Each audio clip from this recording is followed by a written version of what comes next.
Halo, assalamualaikum warahmatullahi wabarakatuh. Jumpa lagi dengan saya Liasta. Di kesempatan ini, di video ini, saya akan bercerita tentang kisah yang diberikan oleh salah seorang pengguna akun Instagram yang bernama Ersa Diana.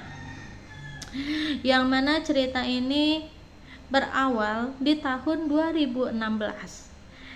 Ersa Diana atau yang akrab dipanggil dengan nama Diana ini berasal dari kota Pekanbaru dan dia bekerja di salah satu bank swasta yang ada di Pekanbaru.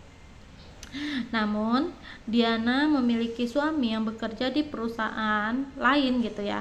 Jadi si suami ini pun dipindahkan tugas oleh perusahaannya ke Jambi. Dan pada saat itu Diana ini memutuskan untuk menjalin hubungan jarak jauh dengan suaminya. Namun hal itu tidak berlangsung lama karena Diana memutuskan untuk resign dari pekerjaannya sebagai karyawan bank dan dia pun ikut suaminya ke Jambi. Pada saat sudah sampai di Jambi, dia dan suami ini mencari rumah kontrakan. Dan setelah mencari beberapa kali dan keliling-keliling, akhirnya Diana ini memutuskan untuk tinggal di sebuah perumahan yang berada di kota Jambi. Jadi di sini awal mula tinggal di perumahan itu semuanya baik-baik saja, tidak ada masalah. Dan Diana ini memiliki tetangga, yang mana tetangganya itu berasal dari Sumatera Barat, Sumatera Utara ya, Sumatera Utara Medan. Dan si tante itu beragama Nasrani. Nah, awal mula tinggal di sana tidak ada terjadi apa-apa ya. Namun pada akhir tahun, tepatnya Natal dan tahun baru, itu si tante pergi ke Medan, dia mudik ke Medan. Pada waktu itu Diana ini tidak tahu bahwa si tante tidak ada di rumah. Dia memang istilahnya jarang keluar dari rumah, dan kemudian dengan si tante itu pun mereka baik, namun ya tidak terlalu akrab gitu. Jadi mereka tidak begitu akrab, namun tetap sapa, bila ketemu itu tegur sapa tetap. Hanya saja hubungannya memang tidak begitu dekat gitu ya. Jadi Diana ini tidak tahu bahwa si tante itu ternyata mudik ke kampung halamannya. Jadi ketika mudik ini, si tante itu mudik bersama dengan seluruh anggota keluarga ya. Ada suami, anak-anaknya, dan juga si tante tadi. Namun yang si Diana ini memang tidak tahu kondisi seperti itu. Jadi beberapa hari si tante ini mudik, si Diana ini masih tidak menyadari kalau si tante itu mudik, dan dia sering dengar di rumah si tante itu aktivitas seperti biasa gitu. Bahkan di saat malam hari ya, aktivitas seperti di rumah itu ada orangnya. Dan ya pastinya kita kan cuek ya, kalau sudah seperti itu kan pastinya cuek. Begitu juga dengan Diana, dia tidak menghiraukan hal itu dan dia cuek saja gitu. Namun setelah dia buka-buka FB-nya, kan walaupun memang tidak begitu dekat tapi mereka berteman ya di FB. Jadi Diana ini lihat story, ternyata si tante itu sudah sampai di Medan loh. Jarak dari Jambi ke Medan itu beberapa hari ya, dan si tante itu sudah sampai, dan dia pun sudah posting di story-nya itu dia jalan-jalan. Pada saat itu Diana ini mulai merasa tidak nyaman ya, kok aneh gitu, si tante itu ternyata tidak ada di rumah. Terus dari kemarin itu rumah masih ada penghuni, apa jangan-jangan ada yang nepatin gitu kan. Mana tahu ini si tante mudik dan rumahnya dititipin sama keluarga. Rame ya yang melakukan hal seperti itu, ada keluarganya yang menginap di rumah tersebut. Oke deh, Setelah ini Diana tidak pikir panjang, dia tidak mau berpikir yang aneh-aneh karena sepertinya ya memang nggak ada yang perlu dirisaukan gitu ya. Jadi dia pun tidak menghiraukan hal itu gitu. Jadi setiap malam itu pintu di rumahnya si tante sering ada yang buka pintu, kemudian dengar pintu ditutup, kemudian ada suara jalan orang gitu. Dan Diana pun tidak menghiraukan, dia kan masih berpikir itu pasti keponakan si tante atau saudaranya si tante. Hal itu selalu sering terjadi gitu, sering terjadi hal-hal yang semacam itu. Jadi pada suatu ini ya, istilahnya sudah beberapa minggu si tante ini mudik, si tante pun balik lagi ke Jambi.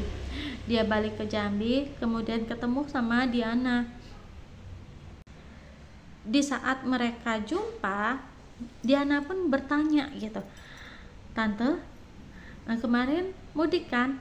Si tante itu senyum, "Iya Kak," katanya.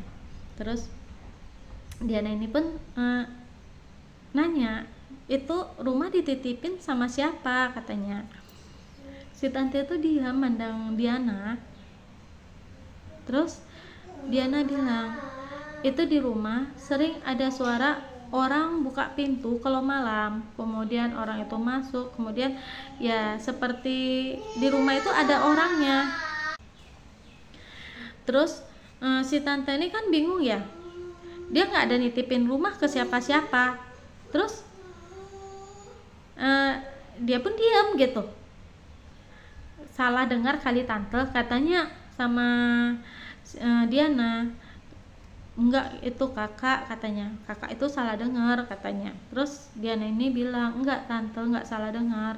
Memang beneran aku itu dengar kalau di rumah tante ada yang datang setiap malam. Kemudian aku dengar ada yang buka pintu," katanya Diananya kan gitu ya. Dan kemudian si tante itu senyum, "Tante, mungkin tante emang salah dengar, itu mungkin suara tikus. Kami nggak ada kok nitipin rumah sama siapa-siapa. Soalnya kami kan di sini nggak punya saudara, nggak punya keluarga. Jadi emang rumah kosong selama kami tinggalkan. Tante mungkin salah dengar, itu suara tikus," kata si tante sama Diana. Yang Diana ini diam. Ya karena dibilang kayak gitu ya dia pun nggak bisa ngomong apa-apa lagi ya. Ya udah deh gitu. Tapi dia memang benar-benar yakin ya kalau yang didengar itu bukan suara tikus, tapi suara orang buka pintu, suara orang masuk rumah, kemudian suara orang tutup pintu, dan di dalam rumah itu terdengar suatu aktivitas seperti biasa, karena emang perumahannya itu couple yang mana punggung ketemu punggung gitu kan. Kalau dari rumah punggung ketemu punggung berarti kan suara dari rumah sebelah itu dengar ya ke rumah kita gitu. Dan karena seperti itu dia pun sudah tidak menghiraukan lagi. Setelah peristiwa itu udah kembali normal ya, karena kan si tante itu sudah ada di rumahnya. Jadi adapun dengar bunyi ini bunyi itu kan udah nggak dipermasalahin lagi karena memang ada penghuni ya.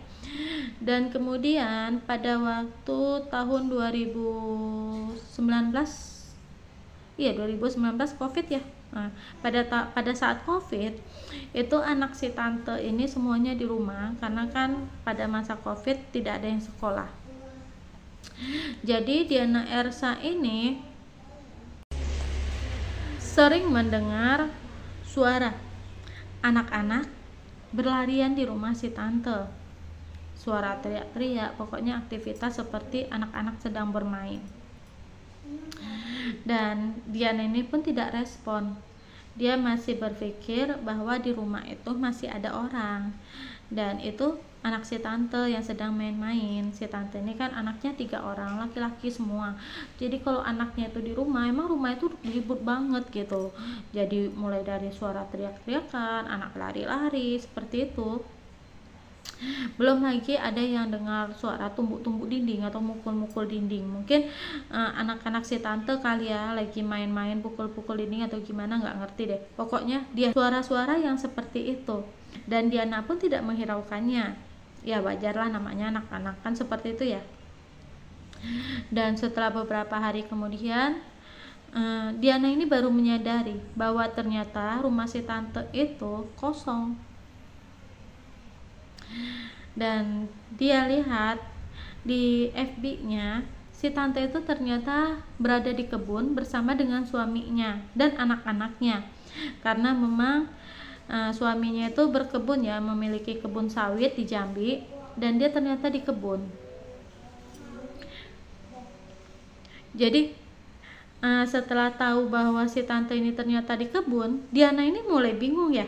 Loh, dari kemarin kan dengar ada suara anak-anak gitu. Oke deh, tapi dia berpikir secara positif lagi, mungkin kemarin memang masih ada si tante di rumah. Jadi suara anak-anak lari-lari itu emang anak si tante. Namun pada saat malam, Diana kembali lagi mendengar suara anak-anak seperti itu. Suara anak-anak teriak-teriak, bilang mama, mama, makan mama, mama, mama, seperti itu ya. Kemudian dengar suara anak menangis, dengar suara anak lari-larian, suara anak, pokoknya suara anak-anak bermain seperti biasa gitu. Diana itu dengar. Diana ini bingung, loh apa sih tante itu sudah pulang gitu, kok rumahnya ada dengar suara lagi gitu kan. Dan besok paginya Diana ini lihat rumah si tante masih dalam keadaan kosong dan semua lampu dipadamkan kecuali lampu yang berada di bagian teras, itu aja yang menyala. Diana pun mulai pikir, jadi semalam itu suara apa gitu. Tapi udah deh, dia lagi-lagi nggak mau mikirin, karena kan kalau misalnya kita pikirin pasti takut ya, hal-hal yang kayak gitu tuh kan pasti bikin merinding kali ya. Ya jujur aja, kalau saya sih yang ngalamin memang serem gitu kan. Kemudian pada saat malam,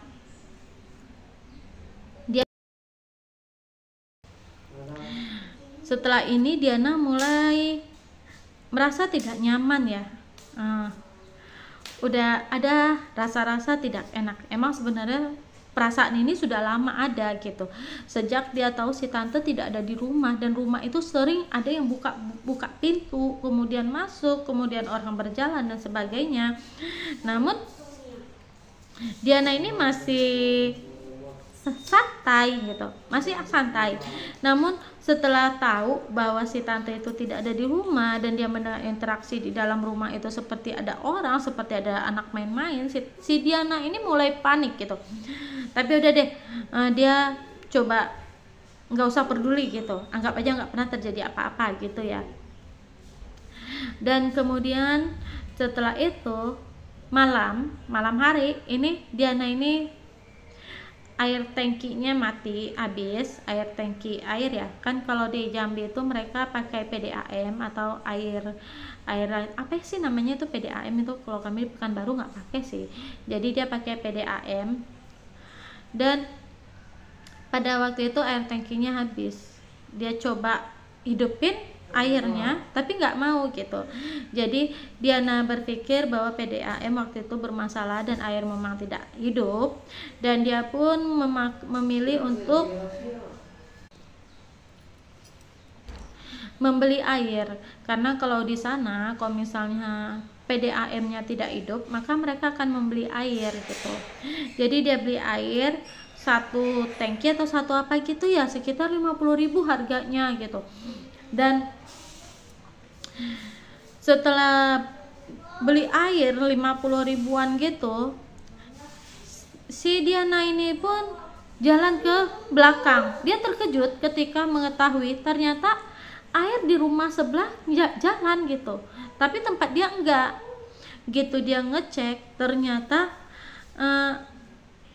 keran airnya itu ditutup, jadi air itu tidak masuk, bukan karena airnya nggak nyala ya, mati ya gitu, emang kerannya itu yang ditutup. Jadi ini kerjaan siapa gitu. Sedangkan rumah itu pagarnya itu memang mereka hanya 2 rumah berdempetan dan pagarnya pun begitu, jadi tidak ada orang luar yang masuk ke sana. Dan Diana pun bercerita dengan si suami, bang, rupanya air hidup, cuman keran kita ada yang tutup di belakang, siapa yang punya kerja ya, katanya sambil ngomel nih si dia anaknya. Dia itu emang orang yang suka ngomel gitu ya, pokoknya dia tuh merepet lah ceritanya. Jadi suaminya si Diana ini bingung gitu ya, maksudnya gimana katanya. Rupanya air nggak mati, tapi keran kita yang di luar itu ditutup.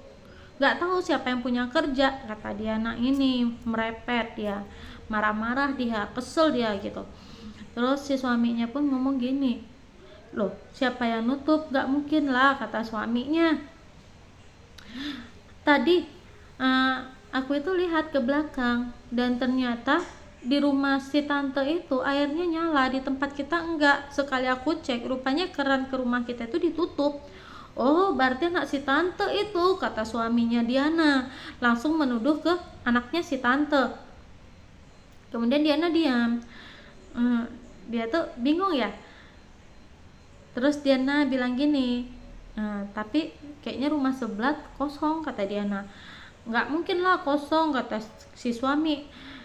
Rupanya yang namanya suara-suara seperti itu si suaminya juga dengar. Semalam aja itu anak si tante itu ribut-ribut kok, katanya. Berarti kan ada orang, kata si suaminya si Diana. Diana pun bingung untuk menjelaskan. Terus dia bilang lagi, nggak tahu ya, Ali juga dengar hal itu, katanya. Tapi pagi tadi nengok rumah si tante itu masih kosong, lampu luarnya nyala, di dalamnya pada mati semua, dan di historinya juga dia masih di kebun, katanya. Terus suaminya diam. Loh, kalau gitu siapa yang punya kerja, kata suaminya. Ya udah deh, kalau gitu kan nggak bisa main tuduh orang ya, karena kan yang namanya tetangga sebelah rumah ternyata nggak ada orang ya, kosong gitu kan. Nggak mungkin ada orang yang datang ke belakang nutupi air, dia iseng banget gitu. Ya udah, mereka pun tidak lagi membahas masalah air yang ditutup seperti itu. Kemudian setelah beberapa hari atau beberapa minggu di kebun, ini si tante kembali pulang ke rumahnya, dan kondisi di rumahnya pun kembali seperti semula gini. Pada waktu kira-kira kapan gitu ya, si tante ini pergi keluar kota bersama dengan anak-anaknya. Nggak tahu entah dalam rangka apa ya, pokoknya mereka pergi keluar kota jalan-jalan, dan rumahnya pun dalam keadaan kosong. Pada waktu itu Diana ini sering mendengar ada yang mukul-mukul dindingnya. Cuman ya karena sudah tahu kondisi rumah di sebelah itu seperti itu, dia sudah tidak menghiraukan lagi. Ya udah deh gitu, gak usah dipikirin gitu kan. Dan di saat dia pulang malam, dia pun mandi. Dia sadar, dia yakin air di tangkinya sudah diisi penuh gitu. Tapi di saat dia mandi, air di keran kamar mandi itu mati. Diana pun keluar dari kamar mandi dengan memakai handuk. Mandinya belum selesai nih ya, dia langsung lapor ke si suami. Dibilangnya ke suaminya, bang, air kok mati. Nah terus suaminya ini bilang, nggak mungkin, kan airnya udah penuh tadi baru dimatiin, katanya. Tapi air di keran nggak jalan. Nah, jadi karena dengar istrinya ngomong gitu, si suami pun cek air di kamar mandi. Ternyata emang kerannya nggak ngalir ya. Kemudian mereka pun akhirnya pergi keluar dan ngecek air di tangkinya. Dicek air di tangki, si suaminya ngomong sama Diana bahwa air di tangki itu penuh. Ini airnya penuh, katanya. Loh, tapi kok di keran kamar mandi nggak ngalir, kata Diana. Mereka itu untuk pergi ke belakang itu pakai senter handphone, karena memang di belakang itu tidak dikasih lampu. Jika dikasih lampu itu bola lampunya putus-putus terus, 1 hari putus, 2 hari putus, pokoknya tidak ada bola lampu itu yang bertahan lama. Jadi karena itu mereka nggak pakai lampu lagi di sana. Sedangkan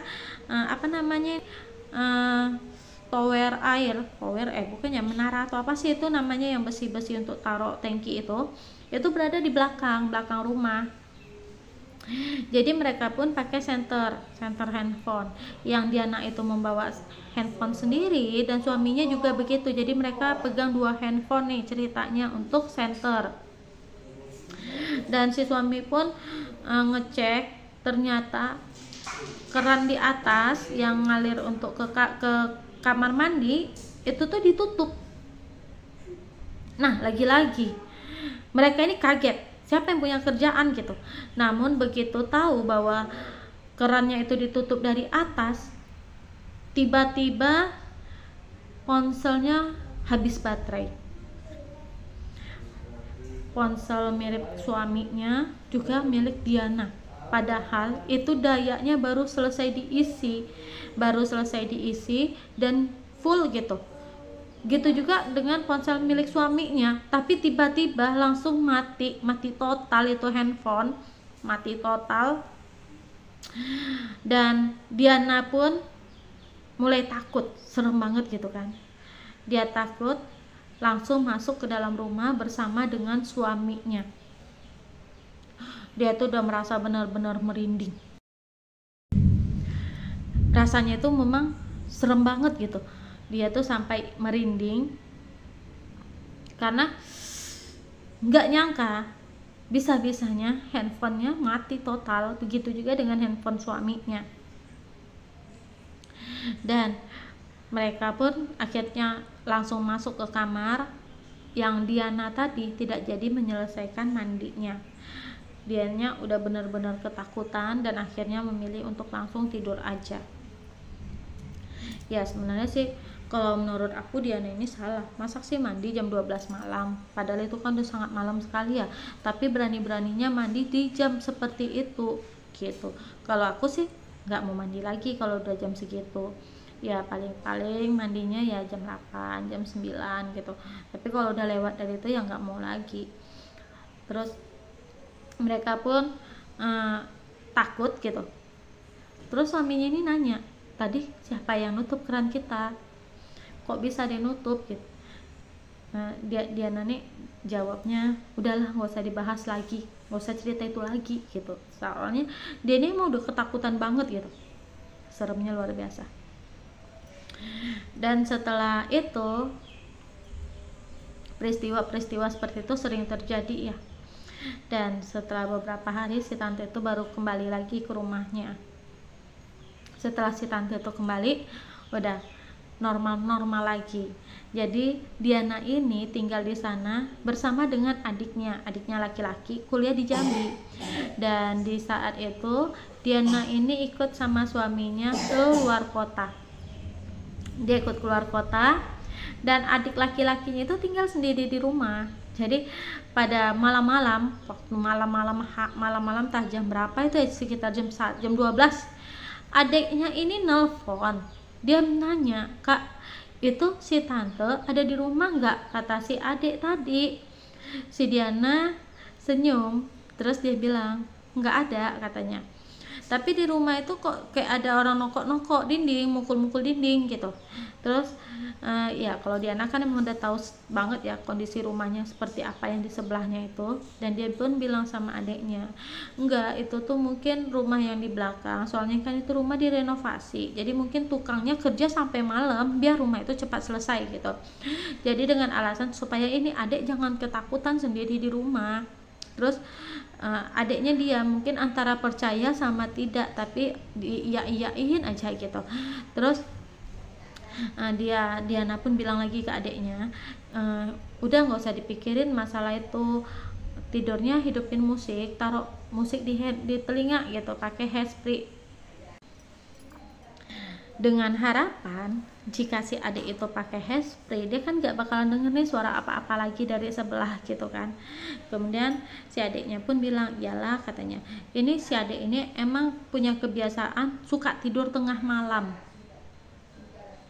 Jadi setelah itu besoknya itu si adik pun minta izin untuk bawa temannya ke rumah. Dia minta temannya tidur di rumah, mungkin merasa terganggu atau gimana ya, apalagi kalau kita sendiri di rumah dengan kondisi yang seperti itu pasti takut kan, mau perempuan atau laki-laki pasti sama ya. Dan kemudian si adik pun membawa temannya ke rumah untuk menginap. Pada waktu Diana ini pulang dari luar kota, dia ketemu sama teman si adik. Dia sudah pulang, itu temennya nggak juga mau pulang gitu, betah banget gitu di rumah dia, dan dia pun merasa tidak nyaman. Jadi si Diana ini pun bilang ke adiknya, besok jangan usah lagi bawa-bawa teman ke sini. Jadi dia pun suruh tolong kasih tahu itu temennya suruh pulang gitu. Akhirnya teman si adik itu pun pulang. Dan pada waktu tidak lama setelah itu, Diana ini kembali ikut lagi sama suaminya ke luar kota. Dia memang suka ikut-ikut gitu ya sama suaminya keluar kota. Jadi ceritanya mereka itu sok mesra, sok romantis gitu kan, selalu bersama-sama gitu. Jadi dia ikut lagi nih ke kota sama suaminya, keluar kota gitu ya, keluar kota nemenin suaminya. Dan si adik pun ditinggal sendiri di rumah. Si adiknya ini minta izin, Kak, aku bawa teman ya ke rumah untuk temenin aku, katanya. Diana ini melarang, nggak usah ya dek, jangan bawa teman, soalnya kan kakak nggak nyaman gitu, apalagi kamar pintunya nggak ada kunci gitu, terus nanti kalau udah apa-apa susah, ribet, katanya. Pada itu Diana pun bilang lagi, lagian juga kalau sama teman-teman itu terlalu akrab nanti nggak ada sopannya lagi gitu kan, biasanya kan gitu ya. Jadi si adiknya pun nggak bisa maksa, dia pun terima. Sewaktu Diana ini menolak untuk dibawa teman. Dan nggak lama setelah itu, beberapa hari kemudian Diana ini pulang, dan ternyata di rumahnya itu sudah ada kucing. Jadi si adik ini bawa kucing untuk nemani dia karena dia takut mungkin sendiri di rumah, atau mungkin kesepian atau apa, nggak ngerti ya, pokoknya dia udah bawa kucing. Itu pun kucing yang dibawanya itu kucing jalanan, kucingnya itu nggak ada bagus-bagusnya sih. Jadi pada saat itulah Diana ini mulai punya peliharaan kucing karena si adik itu takut di rumah sendiri. Dan peristiwa seperti itu mereka alami selama tinggal di sana. Dan Diana pun baru pindah dari rumah itu setelah dia membeli rumah sendiri. Jadi saya dulu pernah ya datang ke rumah dia itu, ke rumah si Diana ini. Saya pernah datang ke rumahnya di Jambi. Waktu itu tahun 2018. Saya datang ke rumahnya dalam kondisi saya itu sedang hamil. Saya sedang hamil anak ketiga. Jadi sewaktu saya datang ke sana itu, kalau misalnya siang saya tuh nggak ngerasa apa-apa gitu. Saya nggak ngerasa apa-apa. Dan rasanya biasa-biasa aja sih waktu siang. Dan kemudian di saat malam kan rumah kosong ya waktu itu, yang ada di rumah saya, terus suami saya, sedangkan anak-anak itu ikut sama Diana itu, dia bawa anak-anak saya main gitu. Kemudian saya itu sedang masak di dapur, saya tuh kok merasa takut gitu, di dapur itu saya takut. Saya pun masak dengan cepat-cepat, saya nggak tahu kenapa saya takut, padahal saya tuh bukan jenis orang yang penakut ya, tapi waktu itu saya takut. Dan pada saat malam saya kan tidur di kamar nih, saya tidur di kamar, kemudian saya itu buat susu, mau anak yang kedua itu nangis minta susu. Jujur saya nggak berani untuk keluar dari kamar, saya takut ke dapur. Pintu dapurnya itu kan terali besi, tapi nggak pakai daun pintu. Dan saya ngerasa serem gitu loh, di teralinya itu seakan ada yang ngintip, padahal gelapnya minta ampun itu. Jadi emang saya ngerasa rumahnya itu sangat tidak enak. Biasanya kan kadang sebagian rumah memang ada penghuni ya kata orang ya, tapi rasanya nggak seserem ini memang benar-benar serem. Jadi saya pun di sana hanya sekitar berapa hari, saya balik lagi ke Pekanbaru karena emang saya nggak nyaman dengan kondisi rumahnya. Jadi jujur aja saya salut sih sama dia sanggup tinggal di sana selama bertahun-tahun gitu ya. Mungkin emang benar kata orang, kalau misalnya kita udah tinggal di situ, kita itu pasti sudah biasa dan pada akhirnya tidak mempedulikannya lagi. Apalagi dia juga hanya mendengar suara-suara yang tidak membuat kita tidak nyaman, namun dia tidak pernah bertemu dengan hal yang menyeramkan seperti itu. Oke, sampai di sini dulu cerita dari saya. Saya minta maaf jika ada yang kurang dan jika ada yang menyinggung perasaan, saya minta maaf sebesar-besarnya. Jika ada yang ingin mengirimkan saran dan cerita, boleh, saya terima. Terima kasih sudah menonton penayangan saya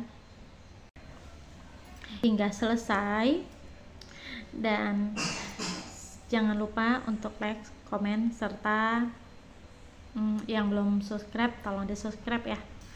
Oke, terima kasih. Assalamualaikum warahmatullahi wabarakatuh.